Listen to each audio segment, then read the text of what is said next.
Dia kotota, dia aku pandura, kasawan. Ashama harka fuunee hordoftoota keenya kan biyya keessaa fi biyya alaa teessanii nu daawwachaa jirtan kun sagantaa HTM magaalaa Masri irraa isinii dabraa jiru. Sagantaa keessummaa qabadhee isinii dhiyaadheetiin jira. Sagantaan kiyya keessummaa guyyaa har'aa Abaadir Jaamaa wal barnoota ammee garuma isaatti isin dabarsa. Abaadir daawwattoota keenya ammee wal baradhu. Ayyee galatoomii maammee sagantaa HTM irratti na dhiyeessuutiif haalaan galatoomii siin jaa. Maqaan kiyyaas Abaadir Jaamaa kan hin jiraadhus Kanaadaadha. Kanaaf wal barnoota gaarii isiniin jaagaa jaalawwan keenya. Ayyee galatoomii Abaadir keenya gara gaafii keenyaatti haa dabarru. Gaafiin keenya kan jalqabaa ajjeechaa Hacaaluutiin wal qabatee hidhamtoota siyaasaa kanneen akka Jawaar Mohammad wal qabatee jechuudha.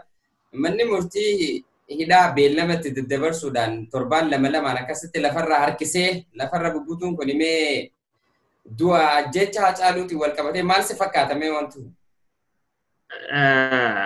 Dhimmi du'a ajjeechaa Hacaaluu akkuma namuu beekutti jechuudha.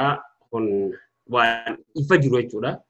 Wanni ifa jiru Hacaaluun yeroo takkaa fi lamaa miti yeroo hedduudha. Kan gartee rabbiin gaa lubbuu isaa gartee waan nama hedduu jaalannu nama haalaan kabajnu rabbiin lubbuu isaa ta'e gartee jiruu gaarii keessa rabbi haa jiraachisuun jaaf jannataan rabbi haa kennisu rakkoon jirtu.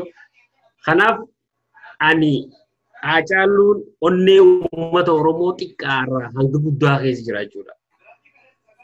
Onnee uummata Oromoo keessatti bakki inni jiru sadarkaa honga hin qabne hanga ammaatti lammiileen teenya tan biyya keessatti jirtuu fi tan biyya alaa jirtullee dhimma Hacaaluu kanaaf hedduudha qabsoo walirraa hin cinne godhaa jirti. Haa ta'u ammoo dhimmi ijoon barbaachisu dhimma kana booda maaltu jiraadha. Dhimma Hacaaluu kana booda maaltu jira maaltu akkamitti Jawaar Mohammad faan hidhamuun wal qabatee hayyoota Oromoo hedduudhaatu hidhamee jira. Ijoollee qeerroos hedduudhaatu hidhamee jira. Hacaaluu kan itti dhaadachaa ture nafxanyootaatu biyya keessatti itti dhaadachaa ture lubbuu isaatti kan dabarsee dhimmoota ibsamaati jira. Miidiyaa gurguddaa hundaatu ibsu jira jechuudha. Lafa kaa'u jira aktivistoonnii fi namoonni hundinuu lafa kaa'u jiran kan qaxxitaa fidanii qe'ee Oromoo keessa darbuudhaaf kan kaayyoofamee gabaa uummattuu dhimma Hacaaluutiin wal qabatee wanni ani ibsuu barbaadu maammee dhimmi kun dhimma haalaan barbaachisaati onnee teenya numa deessee jira jechuudha. Hacaaluu dhabuun ammallee namni fayyaa harkata hin jiru ilmi namaa jechuudha. Kana gabaa uummatte kan inni ibsuu barbaadu dhimmi Hacaaluu is very hard dhimma guddaadha jechuudha. Sirriidha. Hacaaluun erga du'e dhimmi isaa fakkeenyaaf hojii isaa itti fufuu qabdi namni akka isaa hin jiru dhugaa dubbachuudhaaf. Mee nama kamtu Oromoo Harargee irraa buqqaatee naannoo gara Finfinnee kanatti iddoo garaagaraa qubachaa turte inni garuu gama isaatiin sangoota 12 bitee geessee magaalaa Garba Gurraachaa kanneen ture. Silaa hojiin kun namoota biraa abbootii qabeenyaa tahee namni biraa hojii akkasii inni yoo du'e hojii akkasii itti fufuu qaban. Amma dhiyeenya kanatti dhumarratti wanni inni godhe halluu daawwetii fi nuhoo goobanaa fa'aa laalee deeggaraa ture gargaaraa ture jechuudha. Yoo xiqqaatellee namni waan kana godhu hin jiru. Inni yoo du'e fakkeenya godhatanii namoonni biraatis hojii akka inni hojjetee kana akka itti fufan gabanumaa dhaamsa dhaamnaa fi gara gaafii itti aanutti dabarraa Abaadir gaafiin itti aanu qabsoon Oromoo biyya keessaa gabaa lagannaa fi biyya alaatiis tumsaan hiriira boo wantoota garaagaraatiin bahaa jiran kana mee akkamiin ilaaltati?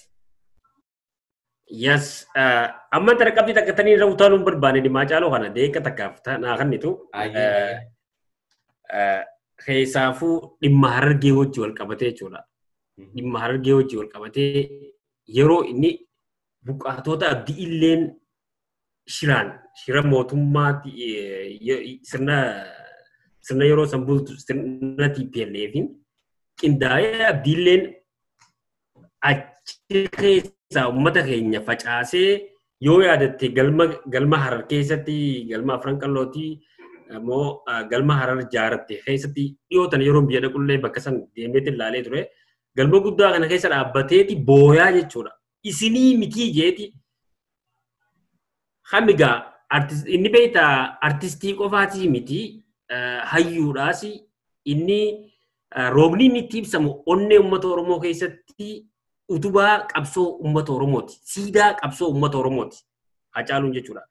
So dhimmi Hacaaluu kun nuti siidaan Hacaaluudhaaf biyya ijaaramu caalaa siidaan Hacaaluudha. Onnee Oromoo keessa ijaaramtuutu siidaa Hacaaluu bakka bu'aa jechuudha. Siidaa Hacaaluu sibiila irraa ijaarra. Kajaan kana osoo hin ta'in siidaa Hacaaluu xiqqaa fi guddaa keessatti daa'ima xiqqaa hunda keessatti ijaaramee jira.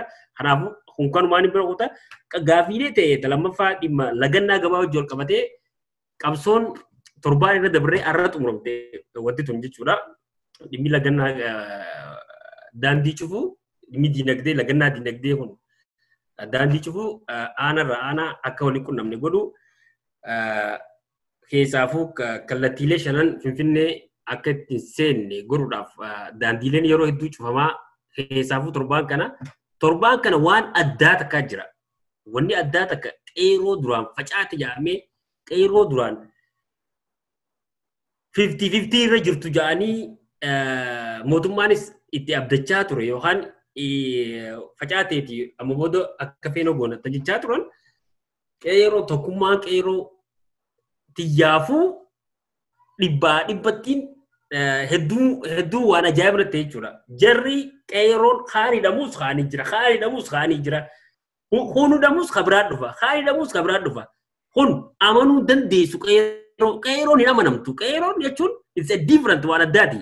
This is a science wannuma tanaawu akka itti ijaaramte ganaa itti radhaqamuun ni ulfaata jechuudha. Kanaaf immediately guyyaa maanta wanni kun eegalamu jalaa kaasee makuu qat at one time. Kan cufe yeroo takkatti jechuudha. Indoominummaan kun akkuma inni itti dhufu jiru waan addaati jechuudha. Ammallee kanaaf mootummaan wallaahi laazim bu'uuran qabu kute nuti mootummaa wajjinis dalagaatti ture. Abaddan akkana nagarre jechuudha. Akkana nagarre. Akka amma deemu jiru kana addunyaa irratti argame beeku jechuudha. Mootummaan rakkoo yoo uumamte gattaa'eeti uummata wajji aboo balleesseeti haala kanaan yoo marii takkaa balleesse jaa takkaa agartee manguddoo jira takkaa haalaataa agartee itti furamtu jira. San hunda dabartee ammoo uummanni Oromoo manguddummaan barbaadu waan takka barbaadu soolishinii dhumaa barbaada. Nafxeenyaa fira kaasuu barbaada jechuudha. Nafxeenyaan bakka nu buutuu je'eeti because mootummaan xalafamee jira jechuudha. Nafxeenyaadhaan xalafamee waan jiruuf jecha nafxeenyaan bakka nu buutu je'ee uummanni Oromoo manguddummaa Abiyyiin amma yeroo takka yoo laalte nuti manguddummaatti namannuu jaa. Nuti manguddummaatti namannu jee harka lafa jalaatiin Tigraayitti manguddummaa erga. Harka lafa jalaatiin Jawaarfaattis manguddummaan ergamu. Ayee gara gaafii itti aantutti dabaraa gaafiin tanarratti xiqqashoo wanni dabalu yoo jiraate dhugaadha mootummaan kun mootummaa diinagdeen harkaa lafa dhoyitee jirtu lagannaan kokkee isa qabdee jirtu kuni ni waakkata yookaan ni haadaasii galee gizee qabamee gizee rakkoon itti jabaattee manguddummaan deemaasii galee manguddummaa harka lafa jalaatti wanni ergeefis lubbutu qeessa gale saniif waan godhu wallaalee waan qabatu wallaale. Gara gaafiitti aanutti dabraa gaafiin itti aantu mee qabsoon qeerrootu bifa kamiin yoo itti fufte bifa lagannaa kanaan itti fufte immoo namni garii immoo yoo qawweedhaan hidhatee gaara galee qabsoon tun dhufti jaanii kaan ammoo qabsoon karaa nagaa jaanii mee qabsoon tun ati gabaabdutti yoo bifa kamiin itti fufte mootummaa kana lafaan dha'uu danda'a jettee yaadda. Bifa kamtu ragaadhi lagannuma tan itti haafuftu moo bifa qawweeti moo mee bifa kamtu murteessaa itti yaadda qeerroodha. Ani akka yaada kiyyaatti qabsoon kan itti fufuu dandeessu jechuudha. Amma namuu gartee difinishinii mataa isaa qaba akka yaada mataa isaatti ibsa jechuudha. Karaan daandiileen bilisummaan itti nu geessu karaalee ani itti amane kabiraatti amane adda adda jechuudha. Ammoo karaan hundinuu bilisummaa uummata Oromoo fiduudha. Kana we accepted. Haa ta'u ammoo qabsoon qeerroo tan amata afran Jawaar gaggeessaa tureef amata TPLF yookaan wayyaanee itti injifanne caalaa istiraatiijii haaraan dhufe ammaan tana. This is a different strategy tan qabsoon qeerroon deemu jirtu. Kan biyya san jijjiiruu danda'u qabsoo qeerootii fi qeeroo qofa. Ammallee kan direction inni itti amaneen, direction abbaan fedhe itti amaneen itti deemee sanis they are supported. Gargaaruu ni dandeenya jechuudha. Amma by the way TPLFis kakaase wayyaanis kakaase qabsuma qeerooti tana ifaan ifatti tana arra gartee bilisignaan haaddu tana qeeroo kaasee jechuudha. TPLF humna hidhachuu miti akka ajaa'ibaa hidhattee turte ijoollumaatu ijoollee xiqqoo dhagaadhaan kaasee jechuudha. So istirateejiin barbaachistu ani yeroo ammaan tanaatti irra wanna deebinee jira baakaap goonee jira jechuudha. Wanni takkasitti amanuu qabdu maammee baakaap wanni itti goone dhaamsa yoo tokko raafachuu qabnu yeroo gartee sirna dargii keessatti Haile Sillaasee irraa eegalee itti beektaa uummanni Oromoo yeroo lama baakaap godheeti takka seef godhee yeroo lama ibboota deebinee jechuudha. Nama lama ibboota deebistee takka seef goonee ibduroo dabartu jira jechuudha. So we start now eegallee jirra. Qabsoon qeeroo taa'amee eegaltee nan stoppi waan dhaabbataatii miti. Biyya bar mootummaan itti taa'eeti bar Itoophiyaa facaasu jira. Itoophiyaa tun adii gamtuu jee facaasu jira malee silaa uummanni Oromoo kajoo jiru bar uummanni Oromoo uummata hammataa kan itti beekamne jechuudha. Uummata hammataa jechuun uummata sabaa fi sablammoota Amaarra bar miliyoona 10 Oromiyaa keessa jira bar. 10 miliyoona 10 safaataa miti beeku. So uummata kana wajji dhalannee wajji guddannee as geenye dilaarraa rakkoo irratti uumne fuulduraree rakkoo irratti uumne sabaa fi sablammoota wajji jiraachuu teenya nuti uummanni waliin galle nafxanyoota sirna Minilik uummanni Oromoo calanqoo irratti itti wareegame aanolee irratti itti wareegame kanaafuu nafxanyaa wajji walii galuun ammallee ni ulfaata. Qabsoon teenya qabsoon qeerootis dhumtisii eessarra dhuftis jeeta akka Jawaar tara amma dura wayyaanee Oromiyaa keessaa ni baafna jee step the first step wayyaanee Oromiyaa keessaa baasu Finfinnee walii qabu second step. Finfinnee ta walii qabtan Maqalee galchuu jee that the third step achi waliin jiranii jechuudha. Amma nuti steppii takka daleenne Oromiyaa keessaa injifannoon qeeroo hedduudha fiddee jirti. Ammaan tana nuti gaa steppii lama nu barbaachisa. Lammaffaan Finfinnee jirtu tana jechuudha. Qabsoon guddoon nu haftuus ta Finfinnee tana jechuudha. Wanni mootummaan dhimma Finfinnee kan heera mootummaatti lafa taa'ee jiru lafarra harkisuufis waa hedduu hojii waa wal qabatee jirudha. Kanaaf qeeroon tooftaaleen ani akka madaa kiyyaatti kaniin yaadu karaan injifannoo ittiin nu geessu namuuqa akka the direction mataa isaaniiti. Ani takkatti seenu jechuudha. Kan mataa kiyyaa immoo qeeroon qabanne kana follow godhuudha. We have win ni moonaas.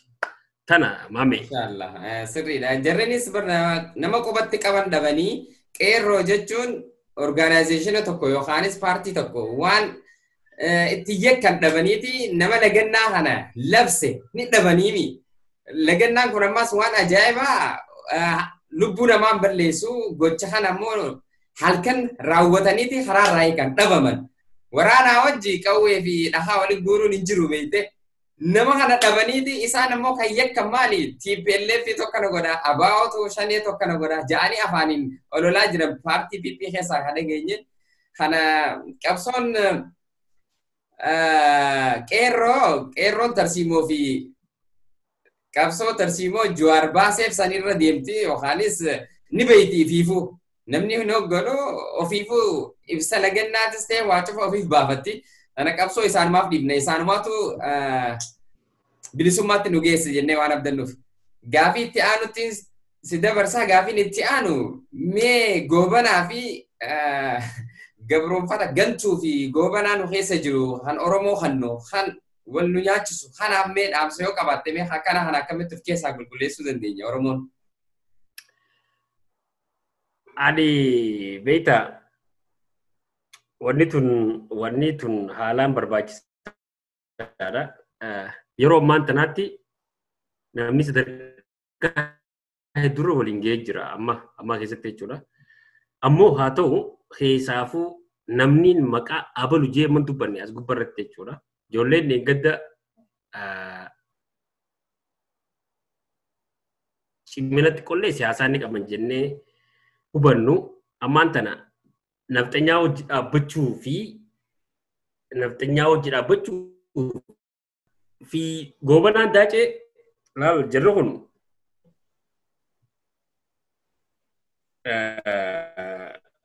dhimmi kun dhimma haalaan barbaachisaa ta'e keessaafuu ammaan tana ijoolluma xixiqqoo nuti dheengadda ijoollee nagayaatti ijoollee qabsoo itti jennee hubannuutu goobanaa nutti ammaan tana. Ijoolluma nuti dhimma gurguddaa dhimma Oromoo dhimma goobanaa irratti ta'anii fi dhimma goobanaa irratti ta'anii jira. Dhimmi goobanaa irratti ta'anii gartee deemu jiru kun dhimma badaa keessaafuu dhimma Oromoo kannuu jechuudha. Dhimma Oromoo iccitii Oromoo baasanii kannuu waan deemu jiru waan keessaan ijoollee waliin haasoitu baasanii kannuu goobanaan ammaan tanaa kanaa jechuudha. Goobanaa si dura bu'ee qawweedhaan si osoo hin ta'in goobanaa ijoollee qeeroo ganda keessa deemee basaasu jechuudha. Mana taa'ee abalu bakka kana jiran dhaqaba. Amma ijoolluma keessa deemanii ijoolluma wajjin yeroo baqatan yoo ijoolleen baadiyyaa dheetu ijoolluma keessa ta'anii waan ijoolleen pilaana ijoolleen godhuu deemtu warra keessaa himuu jira jechuudha. Ammallee kun goobanaan badaan tokko kanaa jechuudha. Kanaaf ani wanni inni isinii dhaamu jechuudha. Please yoo waan akkanaa godhu jiraatan taate dhaabbadhaati meenuma yaada. Maaltu deemu jira laala biyya keessa maaltu deemu jira haala kamtu deemu jira dhaabbadhaatiif laala akkanumatti kaa'amee hiriyaa kee kannuun obboleessa kee kannuudha. Amma keessatti gaa namni waa hundaa'u ni beeka. Bu'aan arra argattu boruu dhumti. Ta'arra dhabdee immoo boruu argatta. Boruu bal'inaan argatta. Yoo bilisummaan ta'u uummata hojii argataniitu faayidaa qaba jechuudha. Bilisummaan ta'u uummata Oromoo wajjin argattu saniif faayidaa qaba. Kanaaf irra hedduu gaa nama hedduun if beekaniisi they have dhaabbachuu qaban jechuudha naftanyaa jala. Amma naftanyaa jala fiiguudha beektaa rakkoon jirtu. Oromoo jala yoo fiigan rakkoon qabu. Naftanyaa jala fiiguutuutu ammaan tana meelaadhi ala kana keessatti hiriira ni baan orungaadhii bicaa qajii fudhatanii baan. Okay, maaliif federaalizimiin wanti armaan federaalizimii san maaliif yoo abiyyi deeggaran maaliif mallattoon gartee federaalizimii maaliif walakkaa hin jiraanne maaliif lumuutiidhaan deeman jarri keenyoo maaliif warra lumuutii kana deeggara deeggattuma Finfinnee keessatti Hacaaluu ta'e Jawaari Qaraal jaan Finfinnee keessatti jalaama gubbatti deeman sani haa goobanaan keenya ka deeggaru sani deeggaraa mee akkam jennaa mee xiqqoo dhaabbatanii mee haalaalanii mee maaltu deemu jiru uummanni Oromoo yeroo bakka takkaa ka'ee lolu kana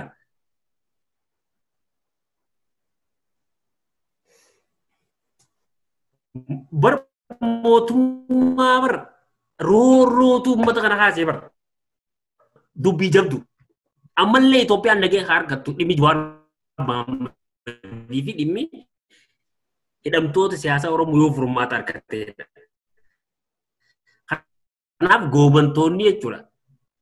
Warri ammaan tana bilisiginnaa wajjinis haa ta'u naftanyaa wajjinis deemuu jiru.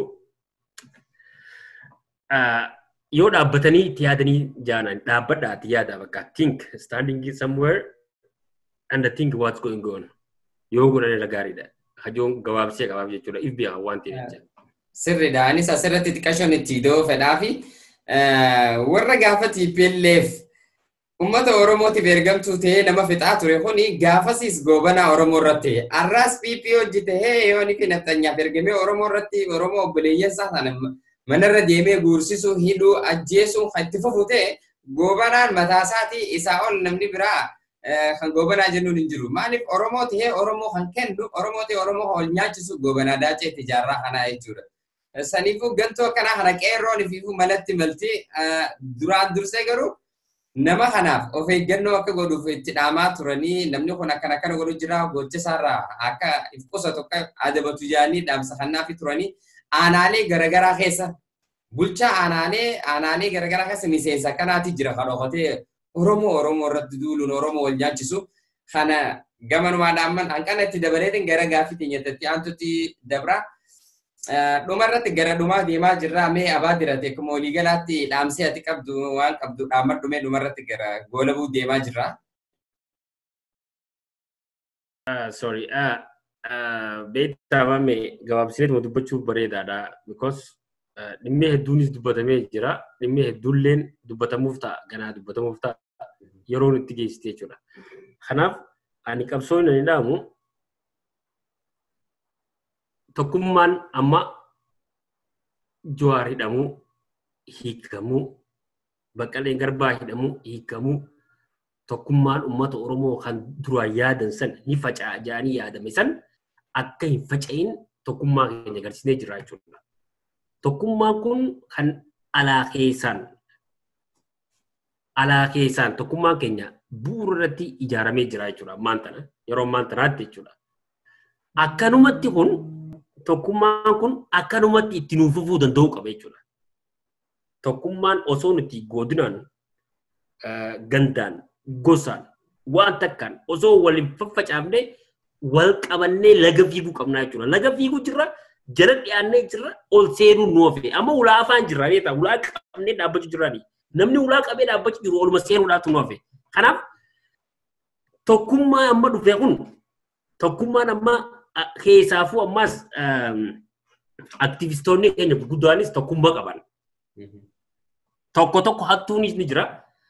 Ammoo tokkummaadhaan deemu jiran isaan aktivistoonni biyya alaa jiru.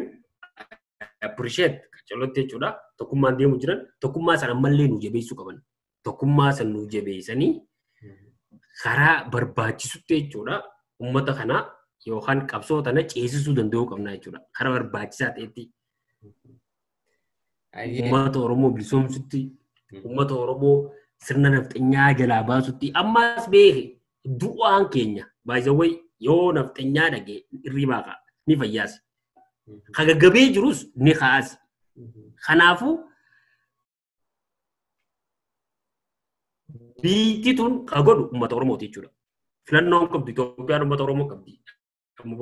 Kanaaf nuti tokkummaa teenya tokkummaa bu'uura dhaabnee jiru tana yoo itti fufsiisne galma ajaa'ibaa geewuu dandeenya. Jeetiin yaada kiyya goolabaa qeeroonis hojiilee eegaltee jirtu tana continue nan stop itti fufuu qabdi jechuudha.